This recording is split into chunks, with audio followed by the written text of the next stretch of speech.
I get home and I usually work from home. My office is in my house, but I get home sometimes, and even if I'm at home, and I just get busy with doing things for the church and getting the things and my tasks done and meeting my goals each and every day, and sometimes I just don't get the things done that I need to get done.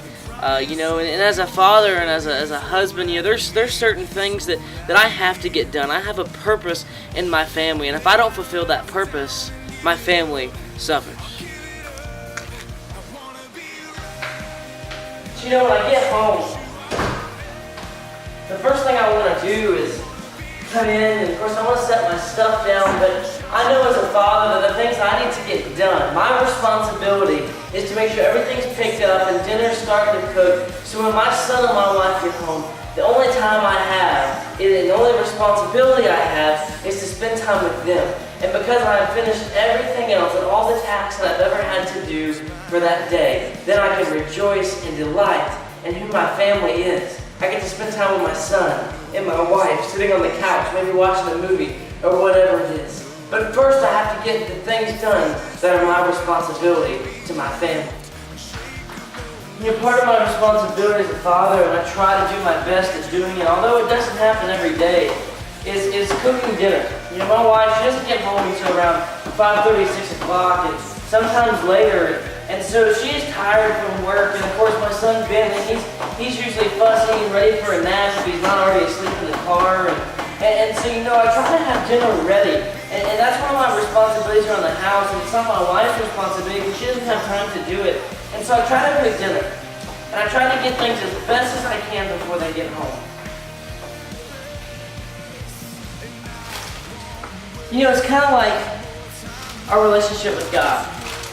God is our inherited king. We inherit everything from Him when we say yes. And when we say, God, I give up everything. I'm committing my life to follow you with all of my heart.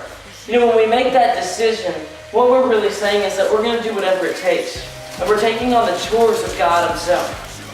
Just like any family, we have chores. There's responsibilities. We have to clean. We have to cook. We have to make dinner. And there's many other things that we have to do on a daily basis for a family to function. And the family of God is no different. The family of God, we all have different parts. There's different parts of the body or the Bible talks about.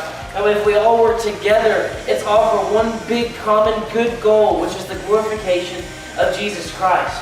So you say, well, what is my responsibility? Well, here's our responsibility as Christians. Our responsibility is to share the gospel. That's God's will for our life. Yeah, we all have certain jobs, certain gifts, certain talents, and those should absolutely be used for the glory of God.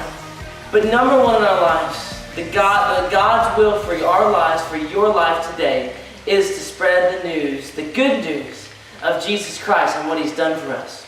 The Great Commission tells us in Matthew chapter 28, verse 19, it says, "Go therefore and make disciples of all nations, baptizing them in the name of the Father and of the Son and of the Holy Spirit." Also in Acts chapter 1, verse 7 and 8, we see the response to Matthew chapter 28, where the Spirit is clothing the disciples. This Holy Spirit of God is clothing the disciples and equipping them with the power to do what God has called them to do, which is to make disciples of all nations. So today I want to challenge you. I want to challenge you to live out your purpose and live out the message of Matthew chapter 28, verse 19, and go and make disciples of all nations and fulfill your purpose today.